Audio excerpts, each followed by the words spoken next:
Hello दोस्तों, हमने पिछली कक्षा में अभाज्य गुणनखंडों के बारे में पढ़ा था कि कैसे एक भाज्य संख्या के अभाज्य गुणनखंड निकाले जा सकते हैं। ठीक है। और इसके अलावा हमने क्या देखा था कि कौन सी संख्याएं सह अभाज्य संख्याएं होती हैं। और इसके अलावा हमने जो है जितने भी आपकी अभाज्य संख्याएं हैं जैसे कि 2, 3, 5, 7, ठीक है, इन सबके भाज्यता के नियम भी हमने पिछली कक्षा में देखे थे। ठीक है। तो जिन बच्चों ने पिछला लेक्चर नहीं देखा है, मैं इस वीडियो के डिस्क्रिप्शन में उसका लिंक डाल रहा हूँ, जाके देख लेना ताकि आपको ये जो आज का लेक्चर है वो बहुत अच्छे से समझ में आ जाएगा। ठीक है। तो आज के लेक्चर में हम शुरू करने वाले हैं कि प्रमेय क्या होती है। ठीक है। और उसके बाद में हम पढ़ेंगे जो हमारी इस पहली प्रश्नावली का भाग है कि अंकगणित के आधारभूत प्रमेय क्या होती है। ठीक है। तो शुरू करते हैं पहले प्रमेय से। तो प्रमेय क्या होता है कि प्रमेय का एक सिद्ध किया हुआ कथन होता है। ठीक है। कौन सा कथन होता है? सिद्ध किया हुआ, मतलब पहले से ही सिद्ध कर रखा है इसको, और इसे एक अन्य कथन को सिद्ध करने के लिए प्रयोग किया जाता है। ठीक है। ये देखो, अन्य कथन को सिद्ध करने के लिए प्रयोग करते हैं। अब उदाहरण के लिए अंकगणित की आधारभूत प्रमेय का है। ठीक है। इसमें क्या कहा गया है कि प्रत्येक भाज्य संख्या, मान लीजिए आपकी 20 एक भाज्य संख्या है, ठीक है, को अभाज्य संख्याओं के गुणनफल, अभाज्य संख्याओं के गुणनफल में कैसे लिखोगे? ऐसा लिखोगे, के गुणनफल में के रूप में व्यक्त किया जा सकता है, व्यक्त किया जा सकता है गुणनफल के रूप में। तथा यह गुणनखंड, गुणनखंड कौन से हो गए आपके? 2, 2 और 5 गुणनखंडों के आने वाले क्रम के बिना अद्वितीय हैं। आने वाले क्रम के बिना मतलब अगर इनको किसी क्रम में नहीं लिखा जाए, मतलब गुणनखंडों को आप 2, 2, 5 ऐसे भी लिख सकते हो, 2, 5, 2 ऐसे भी लिख सकते हो, 5, 2, 2। ठीक है। ये 3 तरीके से लिख सकते हो आप। ठीक है। तो इसमें ये कौन सा क्रम है? आपका बढ़ता हुआ क्रम है, मतलब आरोही क्रम है। इसमें कोई क्रम नहीं है, ना तो बढ़ता हुआ ना घटता हुआ, ये घटता हुआ क्रम है। तो ये कौन सा है? अवरोही क्रम है। मतलब अगर किसी भी क्रम में ना लिखें हम, ठीक है, ये गुणनखंड ना हमारे, इनको किसी भी क्रम में ना लिखें और सीधा सीधा ये बोल दें कि 2 की आवृत्ति 2 बार है और 5 की आवृत्ति 1 बार है इस संख्या के अभाज्य गुणनखंडों की। ठीक है। तो ये जो 2 और 5 है इस भाज्य संख्या के अद्वितीय अभाज्य गुणनखंड हो जाएंगे। ठीक है। यही गणित की आधारभूत, अंकगणित की आधारभूत प्रमेय है। ठीक है। तो ये प्रमेय क्या है? यह एक प्रमेय है और इस प्रमेय की मदद से हम आगे प्रश्नावली के अंदर बहुत से ऐसे प्रश्न होंगे जिनको सरल करेंगे। ठीक है। तो प्रमेय का क्या होती है कि सिद्ध किया हुआ कथन है, ये कथन ऑलरेडी सिद्ध कर रखा है। ठीक है। हमारे गणितज्ञों ने इस कथन को पहले से ही सिद्ध कर रखा है। कैसे सिद्ध कर रखा है कि अभाज्य संख्या के गुणनखंडों के रूप में भाज्य संख्या को अभाज्य संख्या के गुणनखंडों के रूप में व्यक्त किया जा सकता है। ठीक है। तो ये सिद्ध किया हुआ कथन है, इसकी मदद से हम आगे प्रश्नावली में बहुत से प्रश्न सरल करेंगे। ठीक है। तो प्रमेय का समझ में आ गई होगी सबको, कि सिद्ध किया हुआ कथन होता है और इसकी सहायता से हम अन्य कथनों को सिद्ध करते हैं।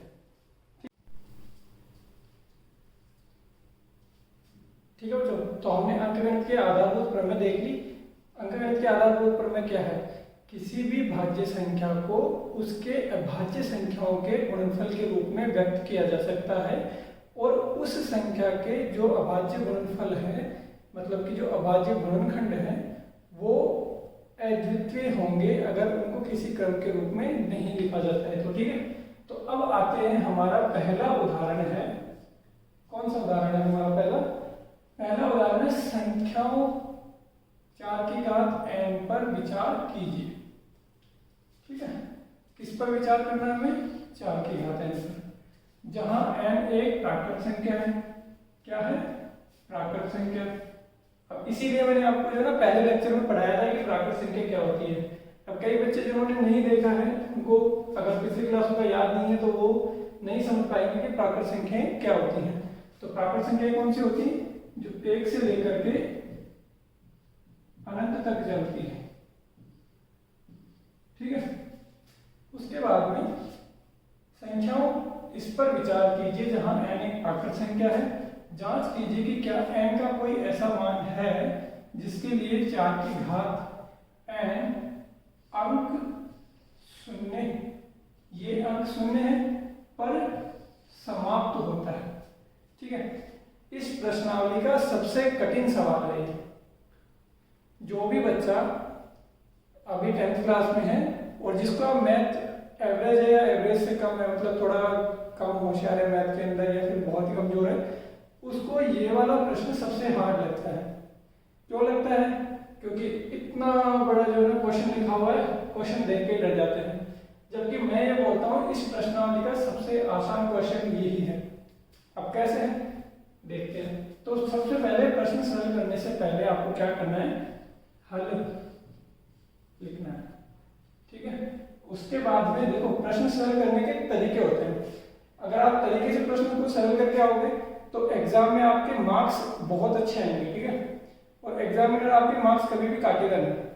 और अगर आप घिसे पिटे कुछ भी करके आ रहे हो और लास्ट में आंसर भी निकाल के आओगे तो भी एग्जामिनर आपके स्टेप्स के जो है मार्क्स काट सकता है। मतलब स्टेप्स क्या होते हैं कि आप जैसे कि आपने पहले लिखा कुछ, उसके बाद में कुछ और लिखोगे ऐसे, ठीक है। एक प्रश्न को सोल्व करने के लिए आपने 1 2 3 4 5 6 लाइन का कुछ सरल किया, ठीक है। तो एग्जामिनर क्या करता है? हर तरह के एग्जामिनर होते हैं। कई क्या करते हैं कि केवल आंसर देखते हैं और मार्क्स पूरे में से पूरे दे देते हैं। कई क्या करते हैं कि स्टेप्स देखते हैं कि हाँ मेरे बच्चे ने सही से लिखा है कि नहीं लिखा है और आंसर आ रहा है कि नहीं आ रहा है। आंसर सही है तो आपको 3 मार्क्स मिल जाएंगे, स्टेप्स भी सही है तो 1 मार्क्स और मिल जाएगा।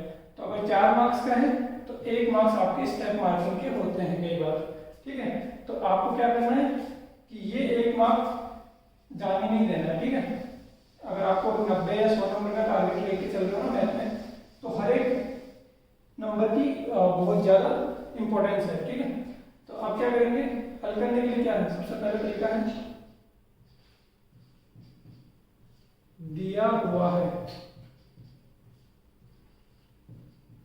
ठीक है।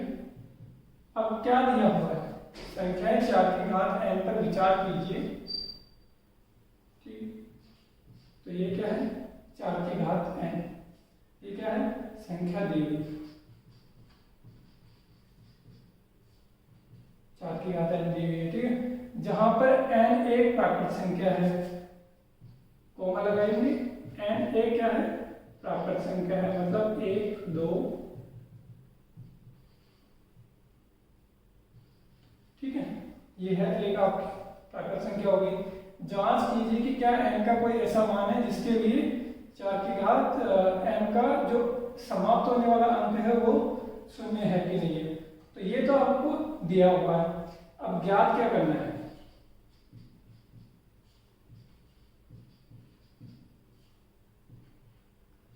ठीक है, ये आपका पॉइंट हो गया पहला, ये आपका पॉइंट हो गया दूसरा। अब इसमें क्या ज्ञात करना है? n का कोई ऐसा मान ज्ञात कीजिए जिसके लिए अंक 0 प्राप्त हो जाए इस संख्या में, ठीक है। तो n का कोई ऐसा मान है क्या जिसके लिए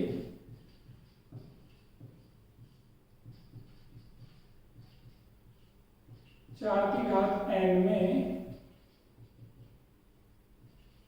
इकाई का अंक 0 हो जाए, ठीक है। ये हमें ज्ञात करना है। अगर आपको प्रश्न समझ में आ गया तो आप जो, अगर आपने ये लिख दिया ना, इसका मतलब है कि आपको प्रश्न बहुत अच्छे से समझ आ गया है, ठीक है। तो ज्ञात क्या करना है कि n का कोई ऐसा मान है क्या जिसमें 4 की घात n संख्या का इकाई का अंक 0 हो जाए, ठीक है। अब मेरे को ये बताओ 10 की भाजपा का नियम क्या है? ठीक है। अब बहुत से बच्चों को नहीं पता होगा क्योंकि उन्होंने लास्ट वाला लेक्चर नहीं देखा है, तो अभी जाके देख लो, वीडियो को यहीं पे पॉज कर लो और एक बार पहले लास्ट वाला लेक्चर जाके देख लो, जिससे क्या होगा कि आपको चीजें समझ में आएंगी आपको। ठीक है, तो आपको क्या करना है, 10 की भाजकता का नियम क्या होता है कि किसी भी संख्या में इकाई का अंक अगर शून्य हो तो उसमें 10 का भाग पूरी बार जाता है। दूसरा क्या था, जिस संख्या में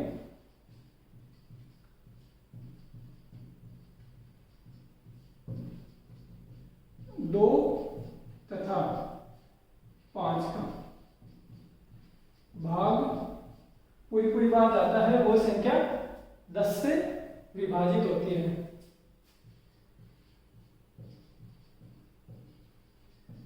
किससे होगी, वह संख्या 10 से विभाजित होती है। तो इसकी मदद से हम क्या लिखेंगे कि अगर किसी संख्या में इकाई का अंक शून्य है, 10 से विभाजित हो रही है मतलब इकाई का अंक क्या होना चाहिए, शून्य। अगर किसी भी संख्या में इकाई का अंक शून्य है तो वो 2 और 5 से विभाजित होनी चाहिए।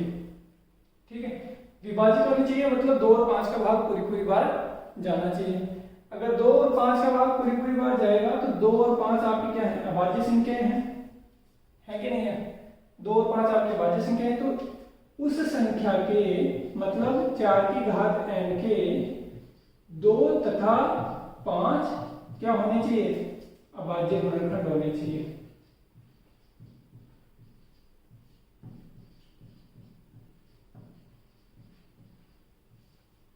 समझे बच्चों, अगर 4 की घात n में 2 तथा 5 अभाज्य गुणनखंड होंगे, ठीक है, तो उसमें इकाई का अंक शून्य आ जाएगा। तो अब हम क्या करेंगे, 4 का अभाज्य गुणनखंड निकालेंगे। तो 4 के अभाज्य गुणनखंड क्या होंगे, 2 गुणा 2 की घात n।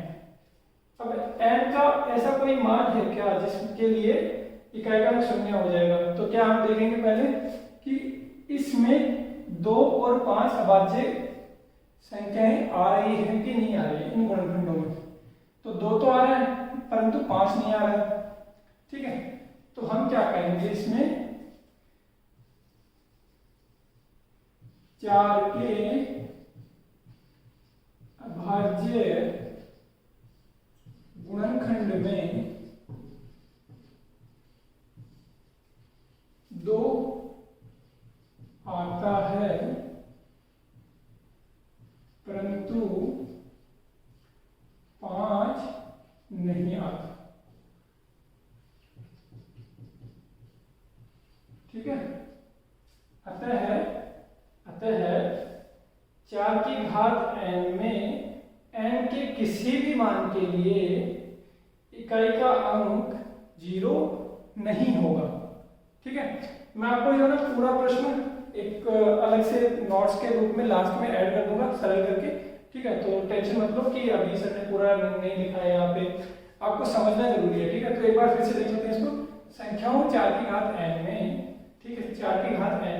अब 4 की घात n से कौन कौन सी संख्याएं बन सकती है, 4 की घात 1, 4 की घात 0, नहीं 0 नहीं लिख सकते। क्यों नहीं लिख सकते, n का मान क्या होना चाहिए, प्राकृत संख्या होनी चाहिए। तो प्राकृत संख्या थोड़ी ना होती है 0। 4 की घात 3, 4 की घात 5, 4 की घात 6, सॉरी 4, 4 की घात 4, 4 की घात 5 एंड आगे अनंत तक चलते हैं। ठीक है, ये सारी हो गई। अब 4 की घात 4 का मान कितना होगा, 4, 4 की घात 2 का 16, 4 की घात 3 का 64, ऐसे आगे अनंत तक। ठीक है, तो हमें ये देखना है कि कौन सी ऐसी प्राकृत संख्या है n जिसके लिए 4 की घात n का मान 4 की घात n में इकाई का अंक शून्य हो जाए। ठीक है, तो बहुत सारी संख्याएं हैं परंतु किसी भी संख्या में इकाई का अंक 0 नहीं आएगा। क्यों नहीं आएगा, क्योंकि उसी संख्या में इकाई का अंक 0 आता है जिसमें अभाज्य गुणनखंड 2 और 5 दोनों होने चाहिए। ठीक है, तो इसमें दोनों नहीं है, इसलिए इसमें जो आपका 0 नहीं आएगा, 0 पे समाप्त नहीं होगा। समाप्त होने का मतलब क्या, इकाई का 0 होना चाहिए। ठीक है, समझ में आ गया होगा आपको। बहुत आसान प्रश्न है, सीधा सा आपको कुछ नहीं लिखना है, दिया हुआ गया है 4 की घात n संख्याएं, ठीक है, संख्याएं होगा यहाँ पे संख्याएं। क्यों होगा संख्याएं? क्योंकि इसमें n का मान क्या है, 1 से लेकर के अनंत तक। अगर आपने इतना सा लिखा ना तो टीचर आपको जो कॉपी चेक करने वाला है उसको समझ में आ जाएगा कि इस बच्चे को बहुत अच्छे से आता है। क्यों आता है? क्योंकि आपने n का मान 1 2 3 4 प्राकृत संख्या के रूप में लिख दिया है यहाँ पे, तो उसको समझ आ जाएगा कि इसने प्रश्न सही तरीके से पढ़ा है, ठीक है। तो वो यहाँ पे देखेगा, हाँ उसको लग जाएगा कि हाँ भाई इस बच्चे को आता है, और लास्ट में जाके आपका आंसर पढ़ लेगा। जब भी आप आंसर लिख के आओ, जैसे कुछ भी आपका आंसर आ रहा है ना, जैसे 30 आपका आंसर आ गया मान लीजिए किसी प्रश्न में, तो उस प्रश्न में आंसर को ऐसे बॉक्स में बंद करना है, ठीक है, और उसके बाद में लिखना है ऐसे। तो जिससे क्या होगा कि कई एग्जामिनर को केवल सीधा आंसर देखना होता है, तो वो ऐसे पूरे प्रश्न में ढूंढेगा नहीं, वो सीधा सीधा जहाँ पे बॉक्स दिखेगा उसको वहीं पे जाके देख लेगा कि हाँ है, ये मार्क किया, ये 4 मार्क दे दिया आपको, समझ रहे हो। तो ऐसे भी एग्जामिनर होते हैं, तो आपको सरल करने का तरीका सीखना चाहिए, ठीक है। उसके बाद में व्याप क्या करना है आपने लिख दिया, उसके बाद में स्टेप्स आपने क्या फॉलो किए वो लिख दिए, कौन सी प्रमेय आप यूज कर रहे हो वो लिख दोगे, ठीक है। तो ये आपका हो गया उदाहरण नंबर 1। अब उदाहरण नंबर 2 में जाने से पहले हमें एक चीज और पढ़नी है, वो है HCF यानी महत्तम समापवर्त, और LCM यानी लघुत्तम समापवर्त। HCF और LCM, ये 2 चीजें हमें पढ़नी है। पिछली क्लास में आपने पढ़ रखा होगा, पर एक बार फिर से जल्दी जल्दी से रिवाइज कर लेते हैं। HCF क्या होता है? किसी भी संख्या के अगर कोई संख्या है, ठीक है, मान लीजिए कोई संख्या है आपकी 20, उस संख्या के अभाज्य गुणनखंड निकालोगे। दूसरी संख्या है आपकी 30, उस संख्या के भी आप क्या निकालोगे, अभाज्य गुणनखंड।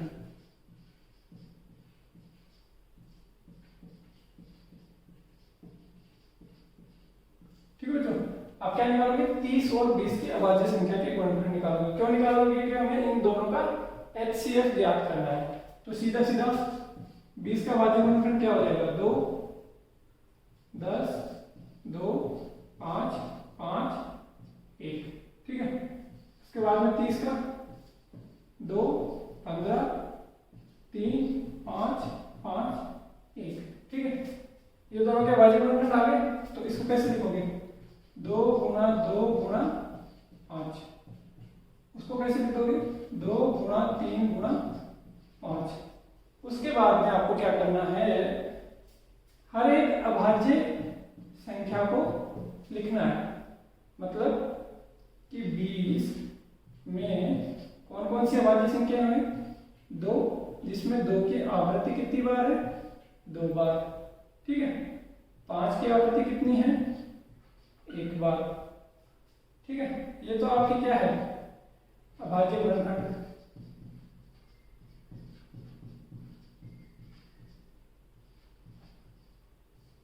ठीक है, ये तो आपके अभाज्य गुणनखंड हो गए। ये क्या है, अभाज्य गुणनखंडों की आवृत्ति, भाई वो कितनी बार आ रही, ठीक है।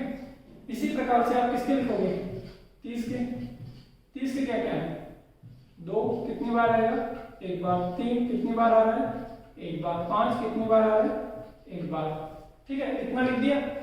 उसके बाद में HCF का मतलब होता है कि किन्हीं 2 संख्याओं में उनके अभाज्य गुणनखंडों के, अभाज्य संख्या है ना जो अभाज्य गुणनखंड है उनकी न्यूनतम उभयनिष्ठ घात, समझ लो, का गुणनफल, उसका HCF कहलाता है। दोबारा से बोल रहा हूं मैं, न्यूनतम मतलब ये उभयनिष्ठ गुणनखंड है, ठीक है।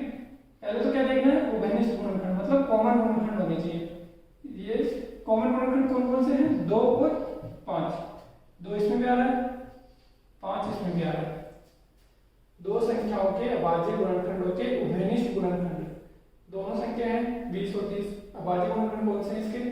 2 और 5। इसके कौन से हैं? 2, 3 और 5। ठीक है, इनमें हमें क्या देखना है कि कौन कौन से उभयनिष्ठ गुणनखंड है। 2 इसमें भी आ रहा है, इसमें भी आ रहा है, तो इसलिए 2 उभयनिष्ठ गुणनखंड हो गए। 5 इसमें भी आ रहा है, इसमें भी आ रहा है, तो 5 भी क्या हो गया आपका? उभयनिष्ठ गुणनखंड। तो ये आपके हो गए उभयनिष्ठ अभाज्य गुणनखंड। ठीक है, उभयनिष्ठ अभाज्य गुणनखंड आ गए। अब इनकी कौन सी घात लेनी है? न्यूनतम घात। कौन सी घात लेनी है? न्यूनतम घात। तो 2 की घात यहाँ पे कितनी है? 2। यहाँ पे कितनी है? 1। तो दोनों में से कम कौन सी है? 1। तो 2 की घात ले ली 1। ठीक है, 5 की घात यहाँ पे कितनी है? 1। यहाँ पे कितनी है? 1। तो न्यूनतम क्या होगी? 1। उनकी न्यूनतम घातों के गुणनफल के बराबर होता है। गुणनफल किसके बराबर हो जाएगा? HCF के। ठीक है, तो अगर मैं बोलूं कि HCF ऑफ 20, 30, मतलब HCF 20 और 30 का कितना हो गया? 5 दूनी 10। ये आपका आंसर हो गया। समझ गए? तो HCF क्या होता है? किसी भी किन्हीं 2 संख्याओं के अभाज्य गुणनखंडों का जो अभाज्य संख्याएं हैं उनके उभयनिष्ठ गुणनखंडों की न्यूनतम घात ही क्या कहलाती है? आपका न्यूनतम घात का गुणनफल HCF कहलाता है। ठीक है, अब निकाल लेते हैं LCM। अब बच्चों अगर आपको HCF आ गया ना, तो मान लीजिए कि आपको LCM भी आ गया। तो LCM ऑफ 20, 30 इतना दोनों में करना है। ठीक है, LCM निकालना हो तो भी करना है, LCM निकालना हो तो भी करना है। ये है। ठीक है, इसको ऐसे लिख दिए। अब इसमें हमें क्या करना है? हर एक अभाज्य गुणनखंड की अधिकतम घात लेनी है। तो इस हर एक अभाज्य गुणनखंड कौन कौन से हो गए? में 2 हैं, 3 हैं और 5 है। सही है ना? 2 इसमें भी आ रहा है, इसमें भी आ रहा है, इसमें 3 नहीं आ रहा है, इसमें आ रहा है, इसमें नहीं आ रहा है। परंतु मैंने क्या बोला? हर अभाज्य गुणनखंड, हर एक अभाज्य गुणनखंड, मतलब इसका और इसके सारे के सारे अभाज्य गुणनखंड लेने हैं। तो इसका कितना है? 2 और 5। इसका कितना है? 2, 3 और 5। तो ये लेंगे। अब इन अभाज्य गुणनखंडों की अधिकतम घात लेनी है। पहले क्या ले रहे थे? हम न्यूनतम ले रहे थे, लेकिन केवल और केवल उभयनिष्ठ की ले रहे थे, मतलब जो दोनों में थे। अभी क्या कर रहे हैं कि इसमें हो या फिर इसमें हो, किसी में भी हो। ठीक है, उन अभाज्य संख्याओं को ले लिए। उसके बाद में उनकी अधिकतम घात लेनी है। तो 2 की अधिकतम घात यहाँ पे 2 है, यहाँ पे 1 है, तो अधिकतम क्या होगी? 2। तो 2 की घात 2। 3 की अधिकतम घात 1 है, गुणा 3 की घात 1 गुणा 5 की घात 1। ये आपका बन गया LCM ऑफ 20, 30। तो ये कितना हो गया? 2 की घात 2 कितना होता है? 4। 3 कितना हो गया? 4 की 12 और 5 60। समझ गए? तो ये आपका आ गया।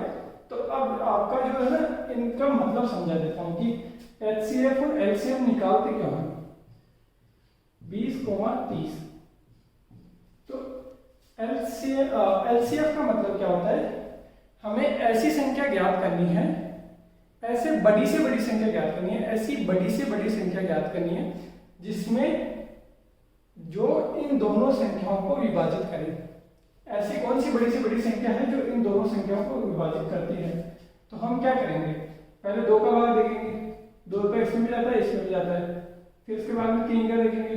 3 का इसमें जाता है, इसमें नहीं जाता है, तो 3 नहीं होगा, तो हो गया। फिर उसके बाद में 4 का देखेंगे। 4 का इसमें जाएगा, इसमें नहीं जाएगा, ये भी नहीं होगा।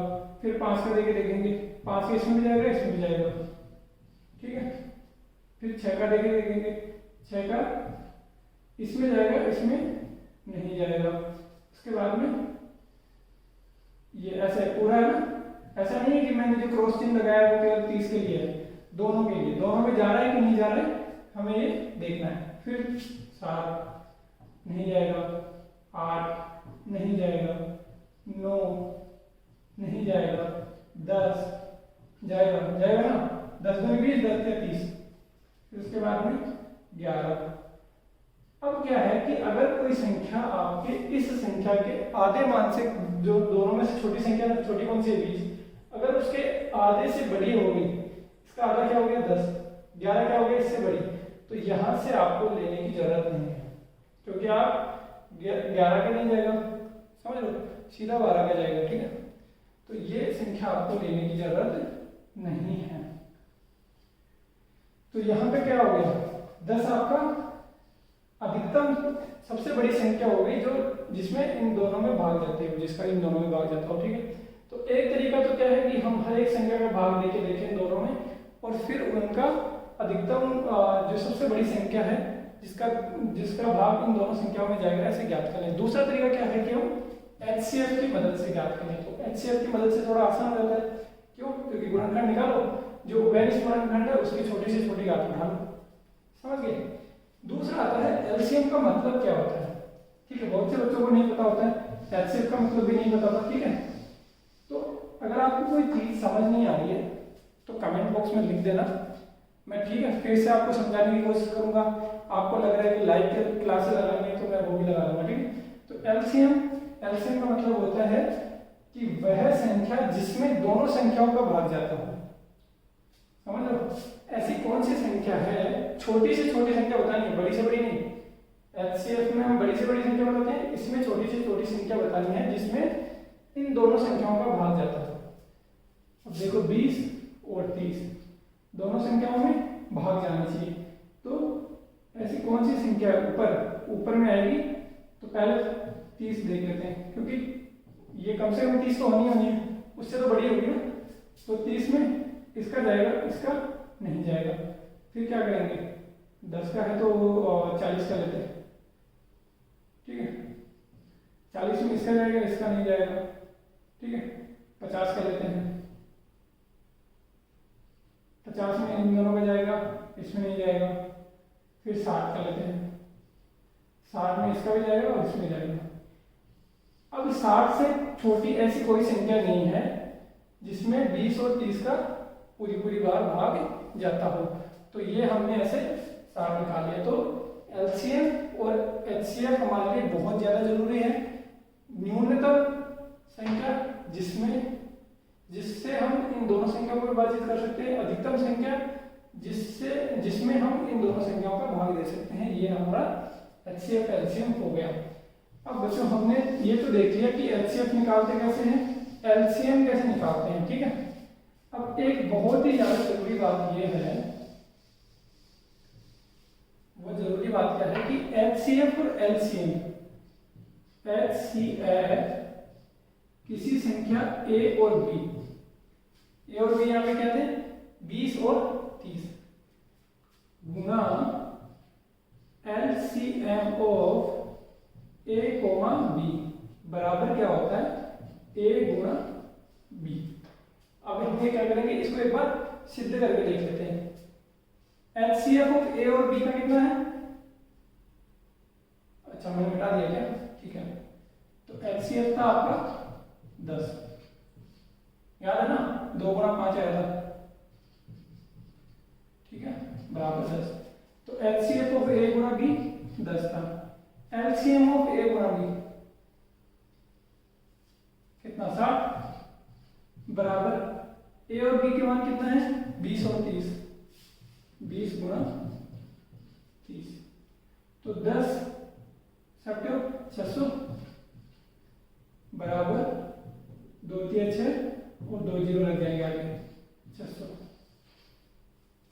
समझ में आ गया कि HCF of A, B Guna LCM of A, B बराबर A गुणा B होता है। ठीक है, तो ये आपका सिद्ध हो गया कि ये होता है। कैसे, हमने HCF का मान रखा, LCM का मान रखा और A और B का मान रखा, तो दोनों के मान बराबर आ गए। ठीक है, ये देख लिया हमने। ये हमारी क्या है, इस प्रश्नावली की एक और प्रमेय है जो गणित के आधारभूत प्रमेय के हिसाब से है। ये हमारा एक बहुत ही ज्यादा जरूरी सूत्र हो गया है, इसको स्टार मार्क करते रहना। ठीक है, अब आते हैं इसकी सहायता से हमें A और B के मान निकालने हैं। तो मान लीजिए किसी संख्या में 12 है, सबसे छोटी संख्या है, ठीक है। HCF का मान, हाँ तो अब करना क्या है, हमें HCF अगर दिया हुआ है, ठीक है, तो हमें LCM का मान याद करना है। तो कैसे निकालोगे, HCF को इधर ले जाके भाग लगा दोगे, तो क्या हो जाएगा, उधर लिख सकते हैं ना, थोड़ा सीधे समझ आ जाएगा।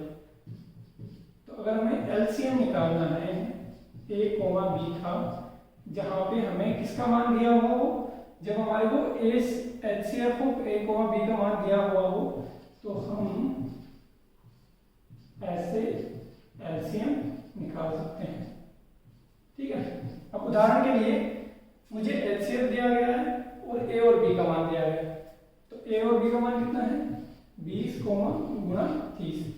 HCF का मान कितना था, 10, 2 3 6, 2 0 डिवाइड बाई 10। तो HCF का मान कितना आ गया, 60 आ गया। आपको ये उभयनिष्ठ और अधिकतम गुणनखंड अधिकतम घात के गुणनखंडों का गुणनफल निकालने की जरूरत नहीं पड़ी, सीधा सीधा इस फॉर्मूले से आपने LCM का मान निकाल लिया। अब मान लीजिए आपको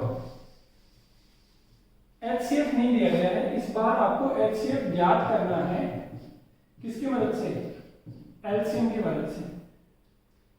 तो A गुणा B बटे LCM ऑफ A, B। तो फिर से देख लेते हैं, A और B का मान कितना था, 20 और 30, ठीक है। LCM का मान कितना था, 60 आया था ना, ठीक है।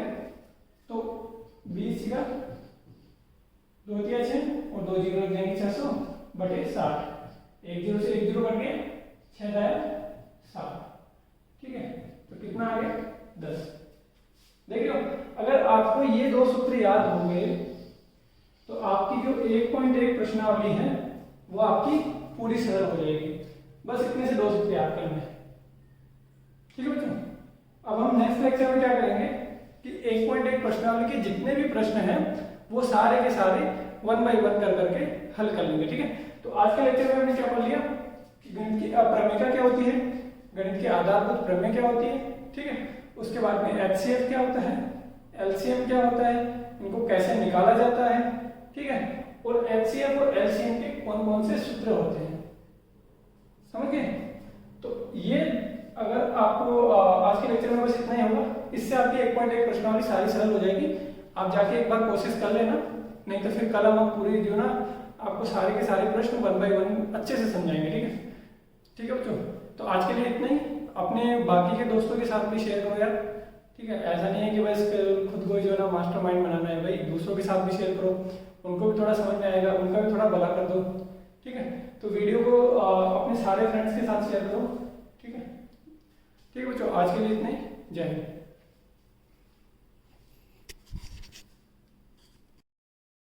तो बच्चों, आज की क्लास के सारे नोट्स मैंने यहाँ पे ऐड कर दिए हैं और आगे की क्लासों के लिए आप चैनल को सब्सक्राइब कर लो और आपको अगर समझ में आया हो तो इस वीडियो को लाइक कर दो।